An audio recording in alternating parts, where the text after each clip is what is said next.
오래전 미국에 계신 한인 목회자들이 북한에 있는 봉숙교회를 방문한 적이 있습니다.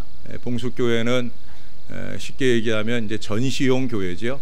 그래서 외부에서 온 사람들로 하여금 우리도 신앙의 자유가 있다 하는 식의 과시를 위해서 세워진 교회가 어쩌면 봉숙교회일 거예요.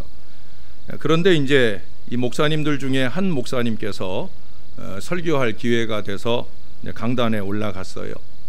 가서 자중을 쭉 훑어보니 그 교인들이 다 교인이라고 앉아 있는데 설교를 듣기 앞서 그 표정을 보니까 무표정하게 그렇게 바라보고 있더라는 거예요.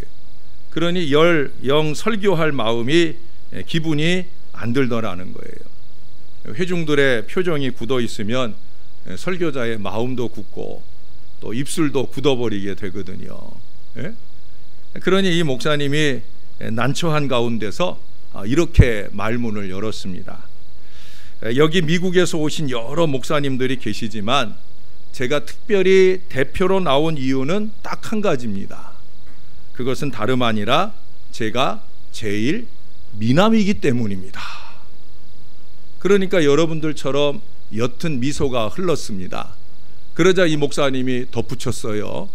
이 미남이라는 말은 미안하게 생긴 남자란 뜻입니다 라고 얘기를 했습니다. 그랬더니 북한 교인들이 막 웃었고요. 그 목사님은 거기서 그 웃음 속에서 이 북한에 대한 어떤 소망을 확인할 수 있었다라고 적어주고 있습니다. 오늘도 여러분들 앞에 미남이 서 있습니다. 믿습니까? 뭘 믿는다는 걸까? 미안하게 생긴 걸 믿는 걸까? 아니면 잘생겼다는 걸 믿는 걸까? 뭐 아무거나 상관없습니다. 그게 중요한 것이 아니라 부족한 종이 들고 서는 이 하나님의 말씀이 여러분의 마음속에 새겨지는 이 시간 되기를 주님의 이름으로 축원합니다. 특별히 기쁨의 법칙이라는 이 설교 제목처럼 기쁨이 여러분 속에 회복되는 이 한 시간 되기를 주님의 이름으로 축원합니다. 왜 그래야 되느냐? 하비 콕스라고 하는 사람은 웃음은 희망의 최후의 무기다 하는 얘기를 했어요. 위기나 절망을 극복하기 위해서는 희망을 간직해야 되는데 그 희망의 원동력, 출발점이 뭐냐? 바로 웃음이라는 거예요. 피터 버거라고 하는 사람은 그래서 웃음에는 초월 효과라는 것이 있다고 그렇게 얘기를 했어요.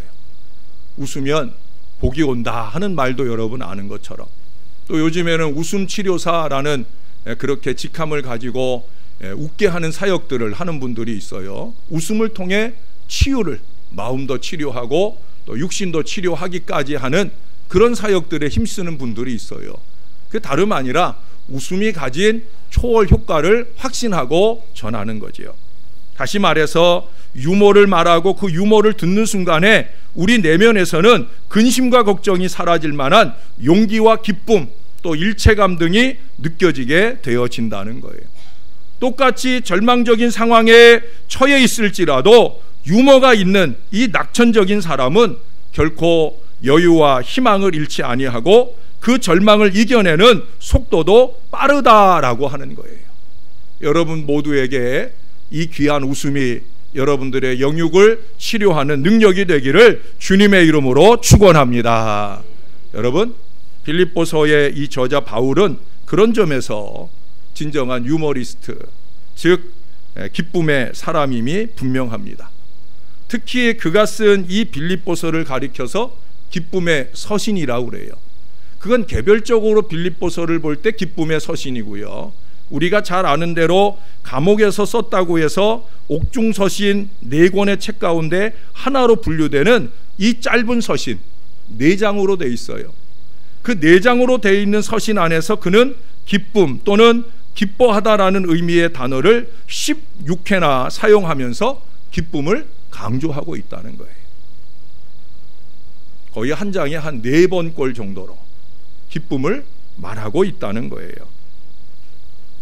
흔히들 요즘 같은 시기에 기쁨이니 희망이니 하는 어휘를 사용하거나 권한다고 하면 어디 기뻐할 일이 있어야, 웃을 일이 있어야 기뻐하고 웃고 하지, 이거야 원 열불나고 답답하고 짜증나고 암담하기만 한데 웃고 자시고 할 기분이 나느냐라고 말할 세상을 우리가 살고 있습니다. 그런 상황으로 따지면야 바울보다 더한 사람이 사실 없을 거예요. 그는 이 서신을 쓰기 이전에, 아니 이렇게 감옥에서 영어의 몸이 되기 이전에 그는 잘 나가던 사람이었어요.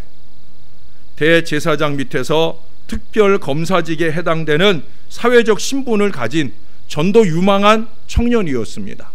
그에게 예수 믿는 사람들을 잡아 처결할 수 있는 그 전권을 위임해 주었다는 거예요. 적어도 유대인 사회에서는 그는 그야말로 앞길이 창창한 젊은이로 살게 되었다는 거예요. 그것만 아닙니다.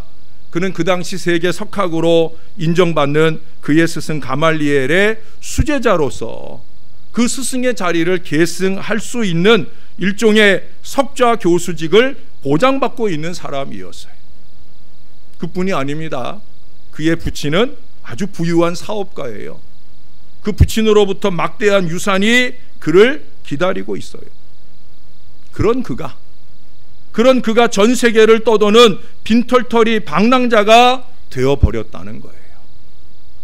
그 모든 것이 하루아침에 물거품이 되는 인생의 전환이 다메섹으로 가는 도중에 그에게 이루어졌다는 거예요.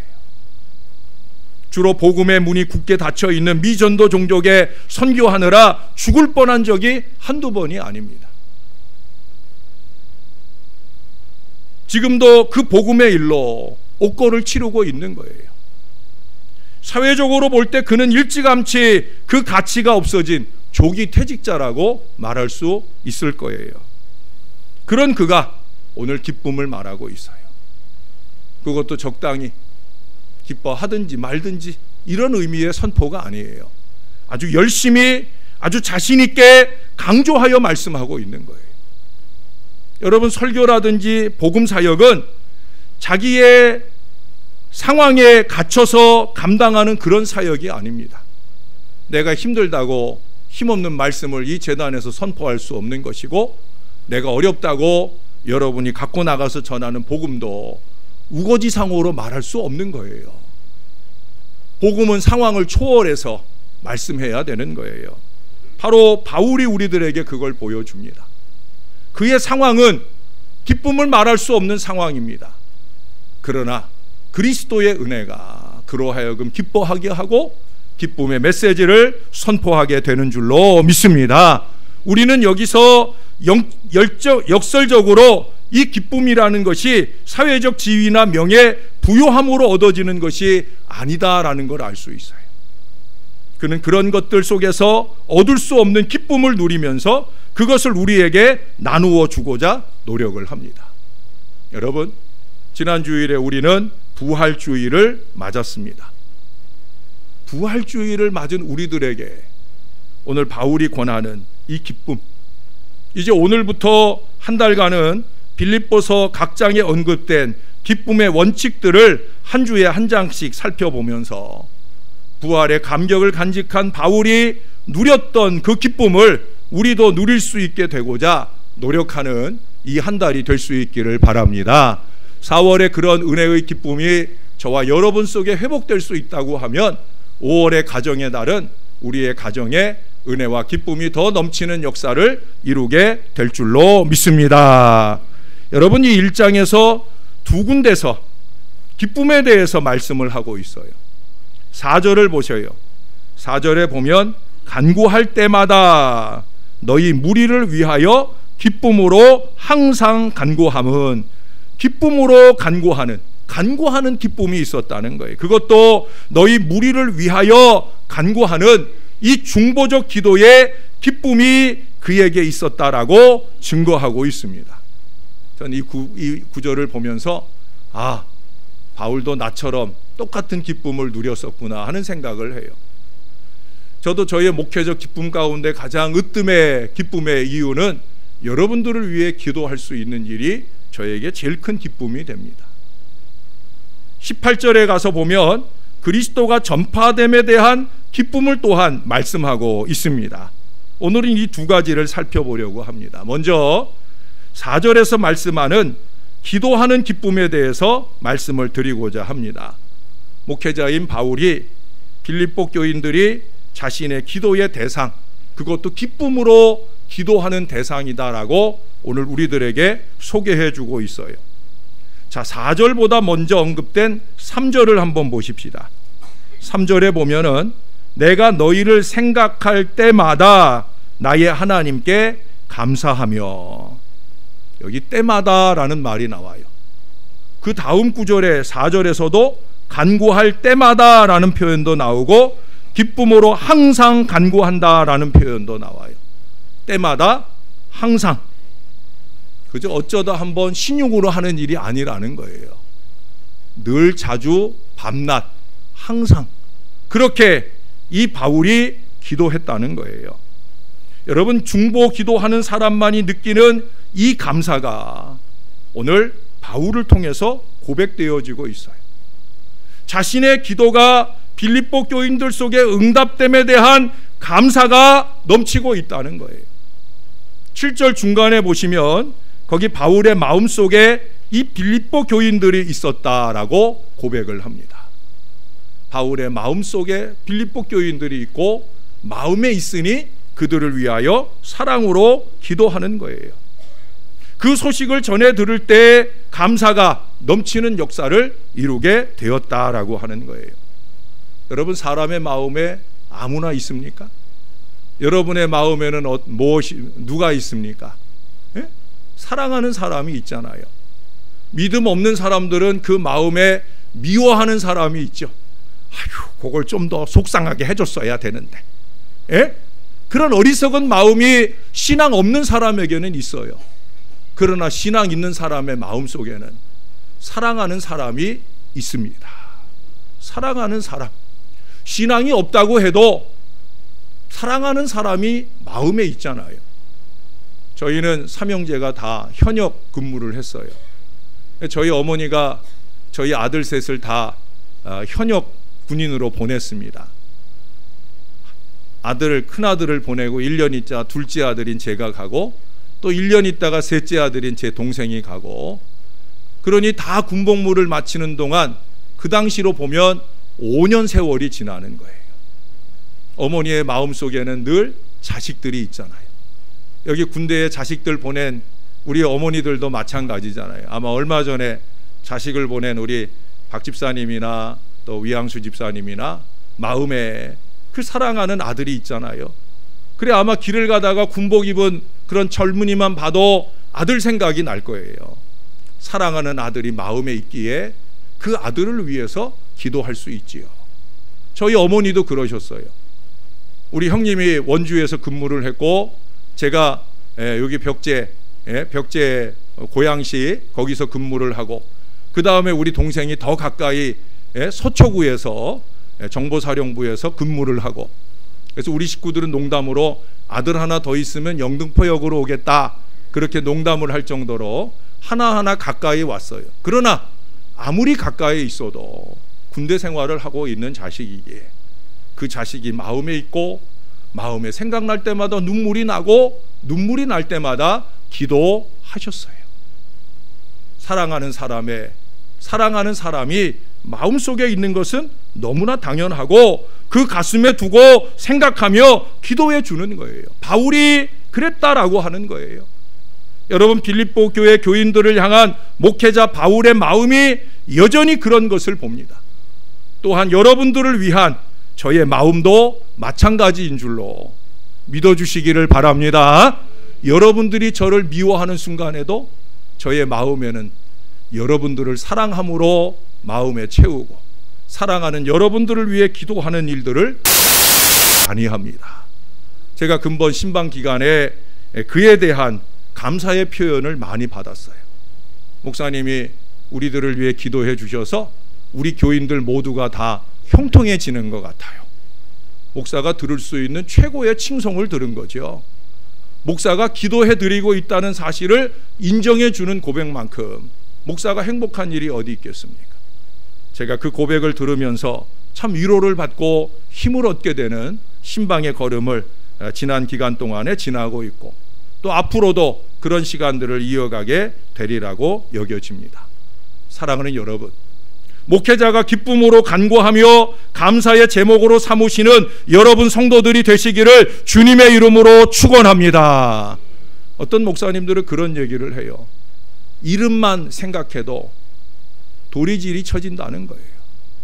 그래서 기도를 해도 그저 억지 춘향격으로 할 수 없이 기도하게 되는 순간들을 만나게 된다는 거예요.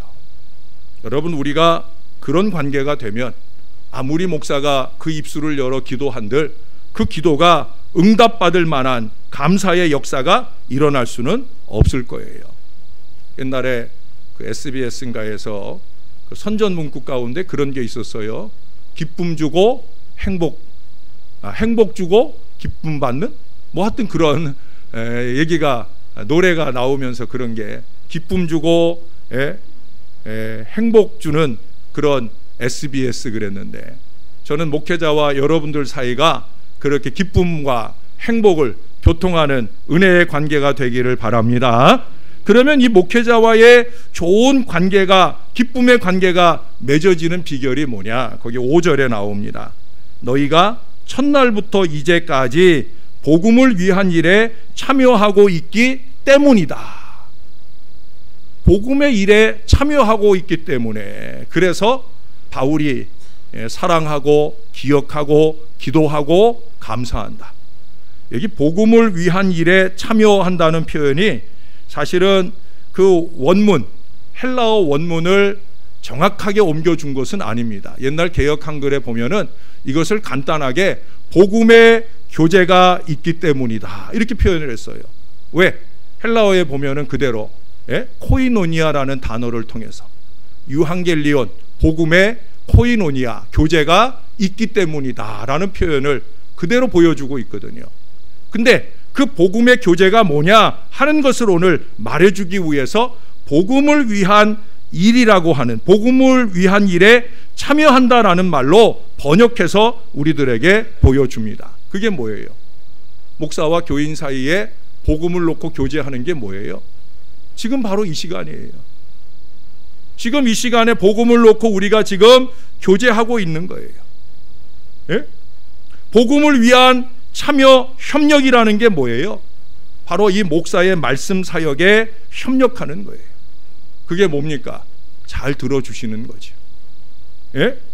여러분 마음에 은혜가 찾아오면 아멘도 하고 또 고개도 끄덕여 가면서 그것이 형식이 아니라 진심으로 저와 여러분 가운데 복음의 교제, 교통의 역사가 일어나야 된다는 거예요.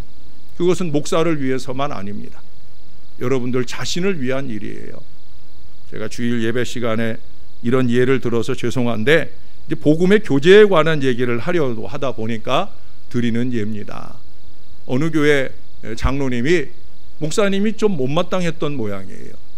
그래서 그 목사님이 설교를 할 때면 그 설교를 방해하려고 매 주일마다 이 장로님은 그 목사님이 설교하시는 그 아침이 손톱 깎는 날이에요. 예? 앞에 앉아가지고 손톱을 딱딱 깎는 거예요. 그것만 하는 게 아니라 그 작업을 뭐 오래 할 수 없는 거잖아요. 그래, 그게 끝나고 나면 가방 안에 과자봉지 넣어 갖고 와가지고 과자봉지를 부시럭부시럭 만지는 거예요.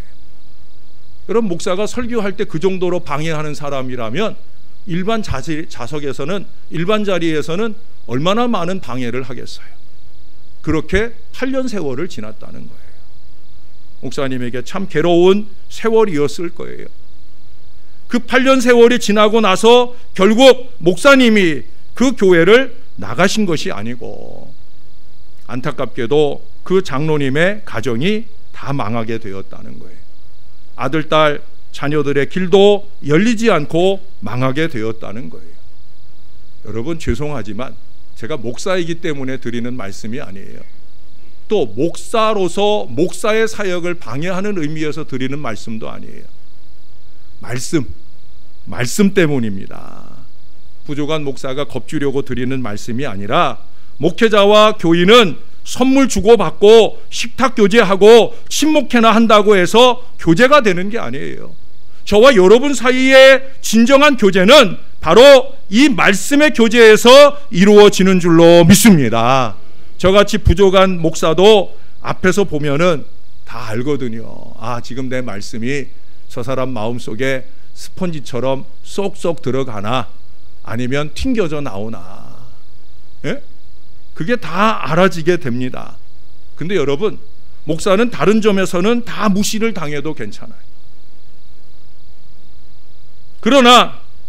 그러나 이 하나님의 말씀이 무시되는 것은 정말 가슴이 아파요. 그것은 목사 개인 때문이 아픈 게 아니에요.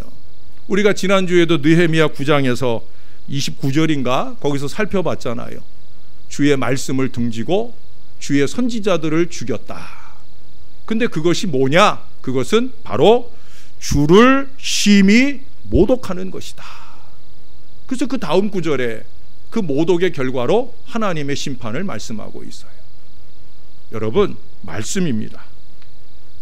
목사는 무시를 당할지라도 하나님의 말씀 앞에는 여러분 겸손하게 늘 서시는 주님의 자녀들이 되시기를 바랍니다. 하나님의 말씀이에요. 말씀을 무시하고 뭔 교인입니까? 하나님의 말씀 앞에 겸손한 것이 진정한 그리스도인이라고 하는 거예요. 여기 18절에서 말씀하는 기쁨도 마찬가지 얘기예요. 바울은요, 거기 그리스도가 전파되는 것을 최고의 기쁨으로 고백을 하고 있어요. 그러면 무엇이냐? 거칠애로 하나 참으로 하나 무슨 방도로 하든지 전파되는 것은 그리스도니 이로써 나는 기뻐하고 또한 기뻐하리라. 전파되는 것이 그리스도니 나는 기쁘다는 거예요. 사실 그 앞에 있는 내용들을 보면 좀 어이없는 얘기예요. 어떤 얘기냐? 바울이 복음 전파를 하면서 놀라운 역사들이 일어납니다. 그러자 이를 시기하는, 15절에 아까 봤잖아요. 투기와 분쟁으로 복음을 전하는 사람이 있다는 거예요. 쉽게 얘기하면 우리 이웃한 교회와 우리가 복음을 전해야 되는데 자꾸 교회를 전하려고 그래요. 그래서 양쪽 교회가 나와서 같은 시간에 전도를 하다가 막 어깨 싸움도 하고 난리가 났다고 그래요. 예를 드는 거예요. 지금 그런 상황을 얘기하고 있는 거예요. 뭘 전하는 거냐? 왜 교회를 전하려 하느냐? 복음을 전해야지. 물론 교회 부흥을 바라는 마음, 그 마음이 나쁘다는 건 아닙니다. 그러나 중요한 것은 그리스도가 전파되는 것, 바로 이 복음의 전도가 저와 여러분의 사명이어야 되는 거예요. 안타깝게도 빌립보 교회 안에 밖에 그러지 않은 사람들이 있다는 거예요. 그래서 시기와 쟁투로 복음을 전하는, 경쟁적으로 복음을 전하는 사람들이 있다는 거예요. 그런데 바울의 결론은 뭐냐? 그러할지라도 그리스도가 전파된다고 하면 나는 기뻐하고 또한 기뻐하리라. 할렐루야. 복음의 교제만 순수하게 이루어진다면 기쁜 일이 되는 거죠. 바울은요, 자기는 아무래도 괜찮다는 거예요. 오직 복음만 전해지면 그뿐이라는 거예요. 그게 바울의 목표예요. 바울의 목표는 항상 복음입니다. 이 부족한 김명준 목사의 목표도 마찬가지예요. 말씀이요 복음이요 은혜인 줄로 믿으시기를 바랍니다. 여러분, 12절부터 그 이하를 읽어볼게요. 형제들아, 내가 당한 일이 도리어 복음 전파의 진전이 된 줄을 너희가 알기를 원하노라. 이러므로 나의 매임이 그리스도 안에서 모든 시위대 안과 그 밖의 모든 사람들에게 나타났으니. 이게 무슨 얘기냐면요, 바울은 지금 매여서 감옥에 갇혀 있어요. 하루에 4명의 시위대원들이 육교대로 돌아가면서 이 감옥을 지켜요. 그런데 바울은 그 시간들을 새로운 사람들에게 복음을 전하는 기회로 삼았다는 거예요. 4명의 사람이 육교대라고 하면 4, 6이 24명이에요. 바울은 24시간 내에 그들을 새롭게 만나며 그들에게 복음 전하는 기회가 된 것으로, 그 메인 것을 오히려 감사하는 고백을 저와 여러분에게 전해주고 있다는 거예요. 바울은 자신은 고통을 받아도, 자신은 힘들어도, 자신은 좀 손해를 봐도 자신에게는 돌아오는 게 없을지라도 괜찮다는 거예요. 고린도전서 10장 33절에 보면 나와 같이 모든 일에 모든 사람을 기쁘게 하여 자신의 유익을 구하지 아니하고 많은 사람의 유익을 구하여 그들로 구원을 받게 하라. 자기의 유익을 위해서 남을 희생시키기를 좋아하는 이 시대 속에서 바울은 우리들에게 권합니다. 뭐예요? 나와 같이 모든 일에 모든 사람을 기쁘게 하고 자신의 유익을 구하지 않고 많은 사람들의 유익을 구하고 그들로 구원을 받게 하라. 그들의 구원을 위해서 난 좀 희생해도 된다는 거예요. 그들에게 유익이 되고 복음의 진보가 이루어진다고 하면 나는 좀 희생해도 괜찮다는 거예요. 이게 가능한 이유가 뭐겠습니까? 빌립보서 1장 21절에 바울은 이런 고백을 합니다. 이는 내게 사는 것이 그리스도니 죽는 것도 유익함이라. 사나 죽으나 오직 그리스도란 말이에요. 사나 죽으나 오직 그리스도. 그의 생의 분명한 목표가 그에게 있습니다. 그리스도가 존귀하게 되는 것, 그리스도의 기쁨을 이루게 되는 것, 그 한 가지만을 위해서 바울은 살고 있다는 거예요. 죄송하지만 우리는 어떻습니까? 저를 포함한 우리는 어떻습니까? 내가 사는 것은 내 자랑이 넘치는 것, 내게 사는 것은 내 욕심을 채우는 것, 내게 사는 것은 그저 내 자식 잘 되는 것. 여러분, 어쩌면 이 잘못된 목표가 우리 가운데 설정되어 있어서 그래서 우리는 늘 만족이 없고 기쁨이 없고 다른 사람의 기쁨과 감사의 대상은 더더욱이 더 될 수 없는 어리석은 삶을 살고 있는 것은 아닌지요. 서로가 범사에 감사하고 기쁘게 사는 것은 귀한 일일 거예요. 우리 성도가 하나님의 그 은혜를 당연히 누리고 살아야 되지요. 그러나 여러분, 이보다 더욱더 복된 것을 말씀하고 있어요. 나로 인해서 다른 사람이 감사할 수 있는 것, 나 때문에 다른 사람이 기뻐할 수 있도록 기쁨의 불을 지피는 사람이 되어야 된다는 거예요. 빌립보 교회 교인들이 목회자 바울에게 그 기쁨을 주었고요. 또한 바울은 그 기쁨을 위하여 기꺼이 헌신되는 생애를 살고 있는 거예요. 나는 기쁘고 감사한데 상대방은 나 때문에 불행하고 속상해요. 잠 못 이루는 밤을 이루고 그 잠 못 이루는 밤에 나를 위해 기도해 줄 그 사람을 우리는 괴롭게 할 때가 얼마나 많은지, 그것은 참 행복이 아니죠. 나 때문에 내 아내가, 나 때문에 내 남편이 기뻐하고 감사해야 그것이 덕이 되는 거죠. 나는 만족하며 사는데 아내는 늘 가슴을 치고, 나는 희희낙낙하며 사는데 남편은 우라가 치밀어 살아간다고 하면 그것은 절대 하나님이 주시는 기쁨일 수 없는 거예요. 제가 오래전에 어느 그림 가게를 이렇게 지나가는데 거기에 이런 글귀가 쓰여 있더라고요. 한 폭의 그림이 당신의 걸음을 멈추게 할 때 이미 그것은 예술입니다. 사실은 그 그림 가게가 직접 그림을 그려서 파는 가게는 아니에요. 왜 그림을, 그 명화 같은 거, 성화 같은 거를 이렇게 인쇄한 거 파는 거 있죠? 그런 곳이에요. 그거를 예쁜 화구에 담아가지고 파는 곳이에요. 그러니까 어떻게 보면은 정확하게 예술 작업이 이루어진 곳은 아닙니다. 그런데도 거기 이 글귀가 써 있다는 거예요. 한 폭의 그림이 당신의 걸음을 멈추게 할 때 그것은 이미 예술입니다. 제가 그 걸음을 멈췄어요. 먼저는 그 글귀를 보고 멈췄고, 그 다음에 거기 있는 그림들을 쭉 훑어보다가 거기서 제 마음에 와닿는 그림을 하나 보고 저도 그 그림을 하나 샀어요. 지금 제 방에 있는 예수님 얼굴입니다. 저는 그래서 그 그림 가게 주인에게 참 감사하고 있어요.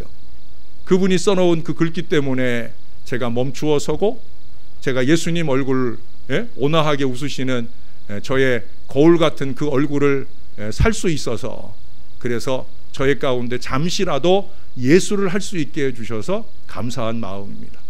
그리고 돌아와서 제가 그 글귀를 묵상하면서 이런 글을 적어 보았습니다. 당신의 삶이 누군가의 얼굴을 미소로 기쁨으로 가득하게 할 때 이미 그것은 전도입니다. 가득하게 하지 못해도 괜찮아요.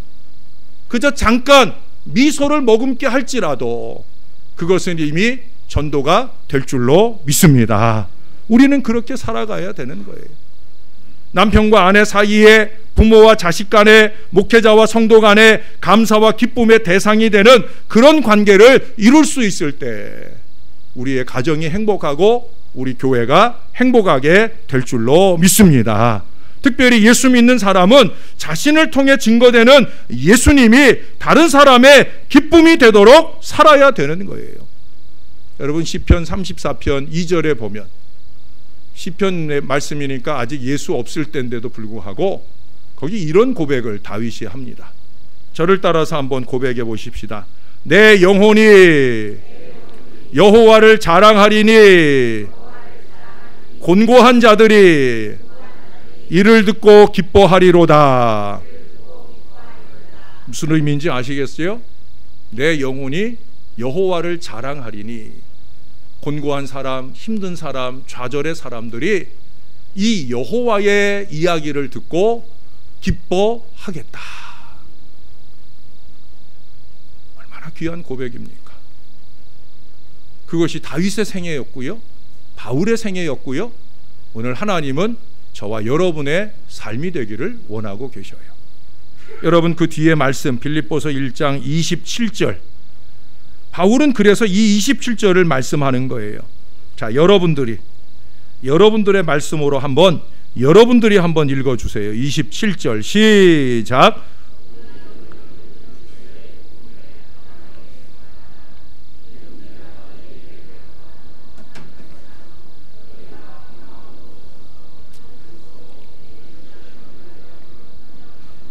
아멘.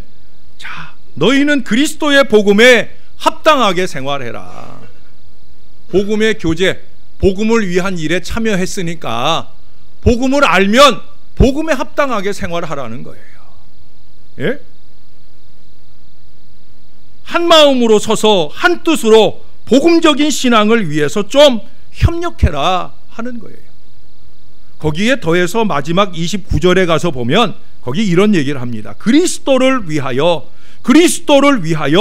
너희에게 은혜를 주신 것은 다만 그를 믿을 뿐 아니라 또한 그리스도를 위하여 고난도 받게 하려 하심이라.